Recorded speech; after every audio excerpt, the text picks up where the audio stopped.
5 રાજ્યોમાં વિધાનસભા ચૂંટણીને પગલે વિવિધ પક્ષોએ કસી કમર। પશ્ચિમ બંગાળમાં 2 બેઠકો પરથી ઉમેદવારી કરી રહેલા ભાજપના સુવેન્દુ અધિકારીનો ઝંઝાવાતી પ્રચાર। અસમ જાતિ પરિષદે ગુવાહાટીમાં ચૂંટણી ઢંઢેરો કર્યો જાહેર। તામિલનાડુ અને પુડુચેરીમાં વાર પલટવારનો દોર।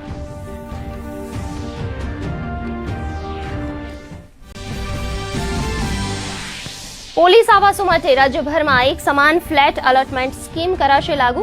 સુરત ખાતે પોલીસ વિભાગના વિવિધ પ્રકલ્પોના ખાતમુહૂર્ત અને લોકાર્પણ નિમિત્તે નાયબ મુખ્યમંત્રી હર્ષ સંઘવીની જાહેરાત। કહ્યું, અરજી અનુસાર વહેલા તે પહેલાના ધોરણે અપાશે પ્રાથમિકતા।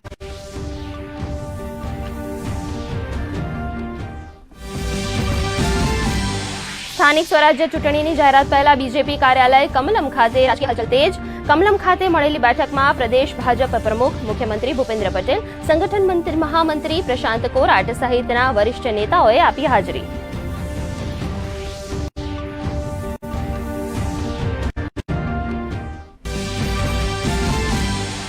રાજ્યને માથે ફરી તોળાતું માવઠાનું સંકટ। વેસ્ટર્ન ડિસ્ટર્બન્સને પગલે 29 અને 30મી માર્ચે કચ્છ, બનાસકાંઠા, સાબરકાંઠા અને મહીસાગર સહિત વિવિધ સ્થળોએ હળવો વરસાદ વરસવાની શક્યતા। આગામી 24 કલાક બાદ મહત્તમ તાપમાનમાં 2 થી 3 ડિગ્રીનો ઘટાડો થવાનું અનુમાન। 38.5 ડિગ્રી સાથે અમરેલી સૌથી ગરમ શહેર। સ્થાનિક સ્વરાજ્યની ચૂંટણી પહેલા પોલીસ બેડામાં મહત્વના ફેરફાર। રાજ્યના 254 પીએસઆઈને પીઆઈ તરીકે અપાયું પ્રમોશન સાથે બદલી અપાતા વિવિધ જિલ્લાઓના પોલીસ સ્ટેશને નવા અધિકારીઓ સંભાળશે કાર્યભાર। 518 પીઆઈની બદલીઓના આદેશ કરાયા જાહેર।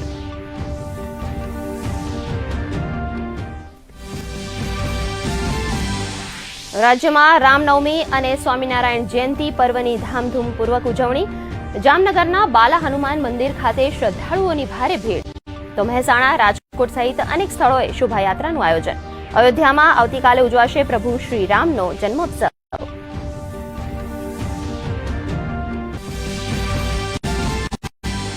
દેશમાં તેલ અને ગેસની નથી અછત। એલપીજી લોડેડ અપોલો ઓશનનું ન્યૂ મેંગલોર બંદરે આગમન। આવતીકાલે પાઇન ગેસ પણ ન્યૂ મેંગલુરુ પોર્ટ પર પહોંચે તેવી શક્યતા। ઈરાનનું નિવેદન, ભારત માટે ખુલ્લું છે હોર્મુઝ જળમાર્ગ।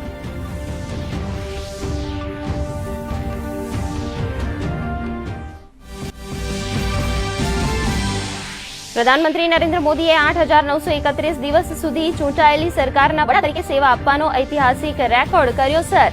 પૂર્વ વડાપ્રધાન ઇન્દિરા ગાંધીજીના 4,077 દિવસના કાર્યકાળના રેકોર્ડથી આગળ। પ્રદેશ ભાજપ પ્રમુખે કહ્યું, આ જનતાના અખંડ વિશ્વાસનો રેકોર્ડ।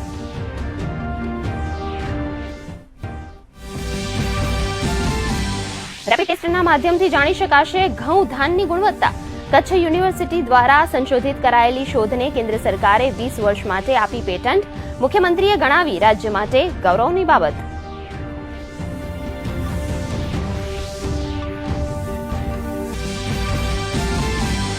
પ્રધાનમંત્રી નરેન્દ્ર મોદી આવતીકાલે વિવિધ રાજ્યોના મુખ્યમંત્રી તથા કેન્દ્ર શાસિત પ્રદેશોના પદાધિકારીઓ સાથે કરશે બેઠક। પશ્ચિમ એશિયાની સ્થિતિ પર વાતચીત થવાની શક્યતા। તો ચૂંટણી રાજ્યોમાં મુખ્ય સચિવો સાથે કરશે બેઠક।